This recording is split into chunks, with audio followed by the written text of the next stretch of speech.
everyone, welcome back to my channel. My name is Crystal, just in case you are new here, and today I have a long-awaited video for you guys. So many of you have been asking me, where do I begin with Stephen King? Where do I start? What is the best way to get into his writing? And I have some recommendations for you guys. So let's just get into it.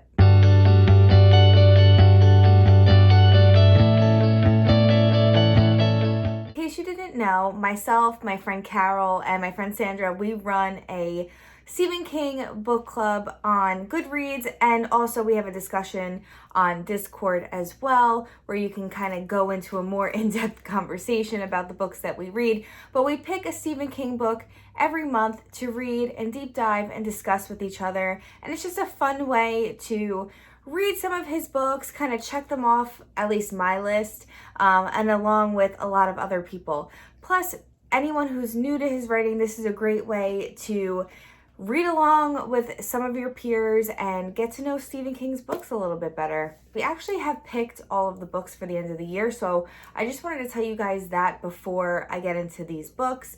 So if you are interested in joining in with the book club, at least you'll have some books already on your TBR that you can kind of read and discuss along with some of your peers. So for September, we have picked Salem's Lot, and for October, we have The Shining as our book pick. For November, we have 11/22/63 as our book pick, and for December, we have Dreamcatcher, which I think all of us co-hosts for the book club have not read that one just yet. So that'll be an interesting month to read that book as well. I'm just going to talk to you guys a little bit about Stephen King and his books. So a lot of people feel that Stephen King is a horror writer, and yes, he writes horror really well, and I think that's where that kind of came from. He doesn't just write horror. He writes other types of books with horror elements to it, but a lot of his books send a message. A lot of his books are the horror that we all go through every day. He just kind of puts a supernatural twist on some of them sometimes. But I will say that some of his books are thrillers, some of his books are historical fiction, some of his books are crime fiction. So he does write in a slew of genres, but his main genre always, like the focal point always goes back to the horror. That's him, that's his nature, but he doesn't love to be known for just a horror writer. I will say a lot of my favorites come from those different genres that he has written. So I kind of have recommendations for you guys, like where to start in a little bit of those genres, just in case, you know, straight horror is not for you.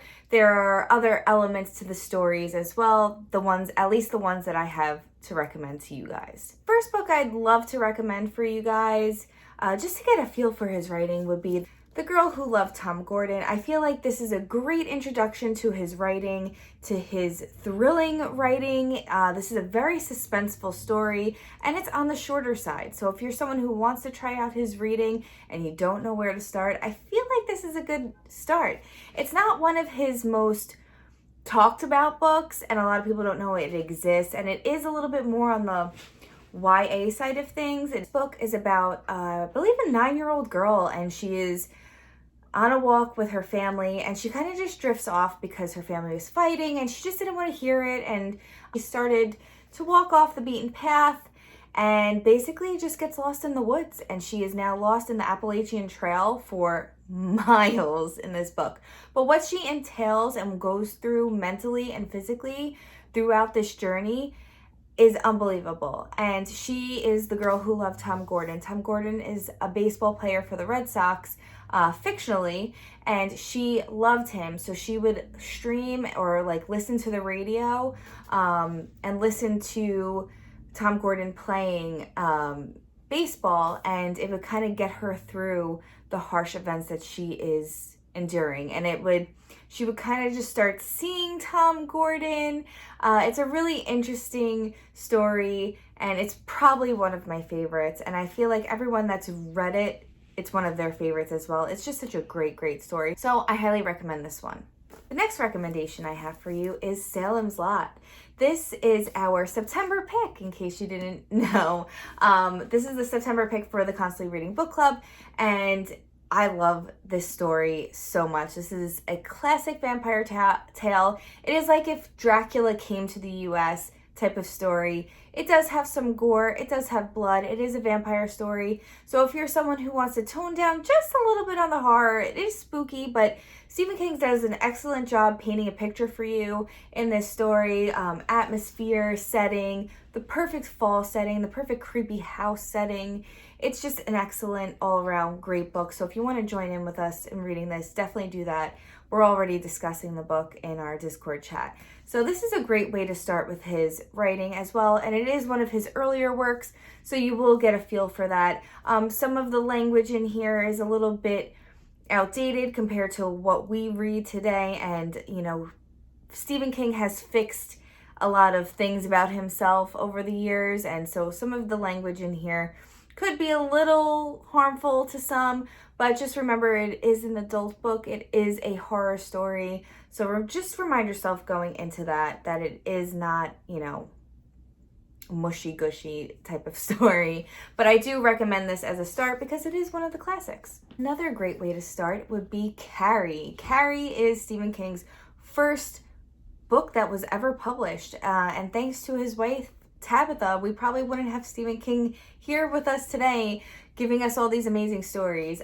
This book was taken out of the trash bin and Tabitha read it and said, you need to do something about this book because it is phenomenal. And he did, and it got published, and he is who he is today. This is a horror story about a teenager, and she has like these telekinetic powers, and she's bullied harshly. So like I said, for the previous book, Salem's Lot, some of the language in here is a little tough to read, but and there are some triggers in here for bullying, severe bullying. But I feel like this is such a great horror story. I love it. It's classic, and it's on the shorter side. So if you are looking for a shorter horror story, definitely check this out. It's phenomenal. And I will say that this copy is from Book Depository. It's a Halloween edition. I love these editions, and I love this quote right here. There's nothing better than that. So this is a great way to start, like I said, for Stephen King. The next recommendation I have for you is Bag of Bones. This is actually my favorite Stephen King book of all time. I mean, I have so many favorites. I love his writing so much, but this book is just so good. And I don't know if it was because of the time that I read this or what, but it just hit home for me and I just loved it so much. It is a ghost story, a little bit different than his other novels. It is a story about grieving. So the main character, he is an author and he is a best-selling author. But when his wife dies suddenly, and it just leaves him so heartbroken that he can't write anymore. So he goes to his vacation home in Maine to just kind of get rid of this writer's block that he's been suffering from ever since her passing. And he starts writing, but he also starts seeing specters in his house. And it is known that the land that he has his vacation home on is haunted. And there was some history there dating back to slave owners and things like that. So you do get a bit of a history lesson here, especially about slavery and things that went on way back in the 1700s, I believe it was. So if you're interested in a book where you do get your horror elements and there are ghosts in here, and you get a little bit of a history lesson as well, and you learn a lot from this story. There are two parts of this story as well, because our main character gets involved with a young girl and her daughter, and there's some issues there as well. So you're kind of getting him dealing with his grief and dealing with this haunted land that he is living on, and he's trying to write his book along with trying to help this young girl and her daughter and helping this young girl keep custody of her daughter. So it's a really interesting story. I don't want to give too much away. I hope you guys kind of understand what I'm saying about this book, but pick it up. It's so good, and I swear I finished this in like 4 days. I know it's big, but I just couldn't put it down. The next I have a classic, and that is Pet Sematary. This is seriously an amazing story, and it deals a lot with grief, so beware. But there's zombies in here. If you didn't know, if you've never read Pet Sematary, this is an excellent way to get introduced into Stephen King's writing because it just has a little bit of everything in here.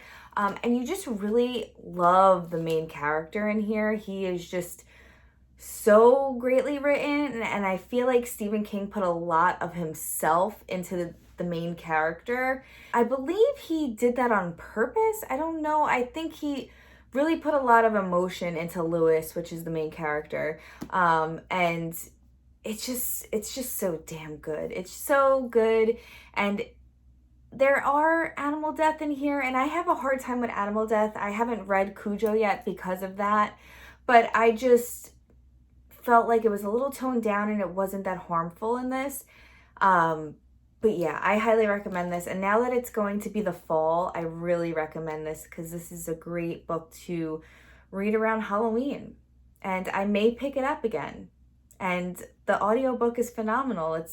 The audiobook is narrated by Michael C. Hall, who is the character Dexter in the TV show Dexter. So if you love his voice and know how spooky his voice is, you'll love the audiobook. He just reads the story so well. So if you don't want to read the physical copy, you could always listen to it, and it's narrated by somebody so good for the part. Pet Sematary is basically about a family who moves into this town in Ludlow, Maine, and finds out that there is a pet cemetery pretty much in their backyard, and things that are buried there come back to life.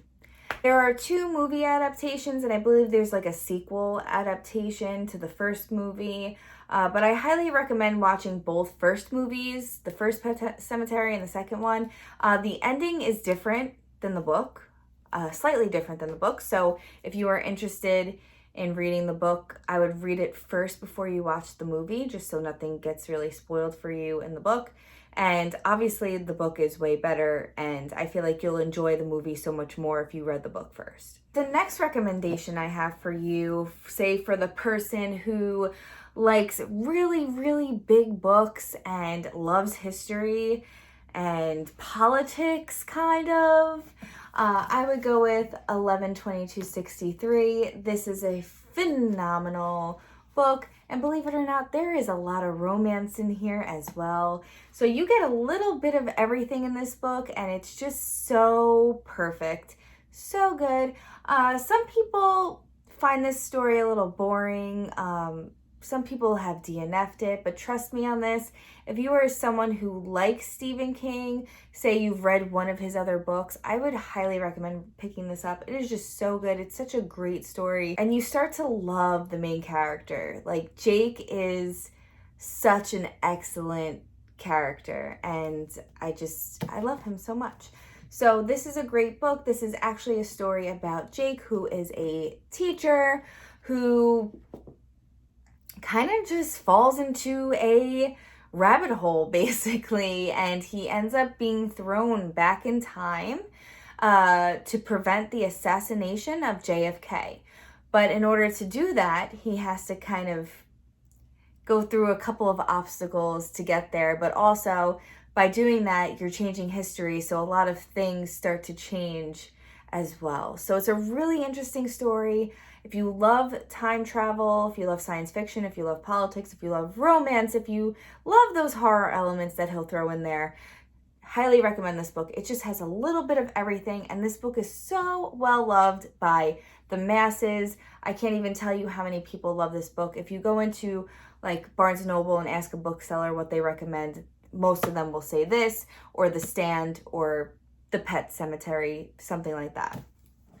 So highly recommend this book. Even though it's a chunker, we will be reading this in November. So if you are interested, join us in November for 11/22/63. My final recommendation for somebody who is looking to get into Stephen King, I recommend The Shining, because why not? The Shining is a phenomenal story, and it is completely different than the movie. Stanley Kubrick did a great rendition of it, but it's just not the same as reading the book. So if you are someone who is seen the movie and wants to know a little bit more about The Shining, I highly recommend picking this up.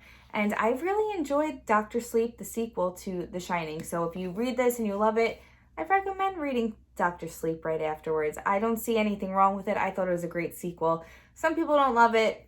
I enjoyed it. This book is about a haunted hotel and being secluded in the wintertime at this haunted hotel and what that can do to your brain. It's a pretty scary story. Danny Torrance has something called the Shine, and he is a young boy, so he doesn't really know how to deal with it, and he's just kind of learning about it himself, while his parents are kind of battling their own demons within themselves. I think The Shining is such a cool concept, and I would love to read more stories about the Shinings in Stephen King's world. I feel like we need more books about The Shining. It's just so cool. It's a psychic ability where you can read minds and see things, and I just think it's so damn cool. This book is a haunted ghost story, and it's pretty gory. So if you're looking for all the horror elements that Stephen King has to offer, The Shining is the perfect recommendation for you. Pretty much it for my recommendations that I have for you guys. These are all books that I've read and loved and cherished, and they're so different from each other, and that's what I love about Stephen King's books. A lot of them take place in his world, Castle Rock. A lot of them take place there, but all his stories are so different and so unique, so much fun to read, and his writing is just so beautiful. I'm telling you, hours will go by and you won't even realize it.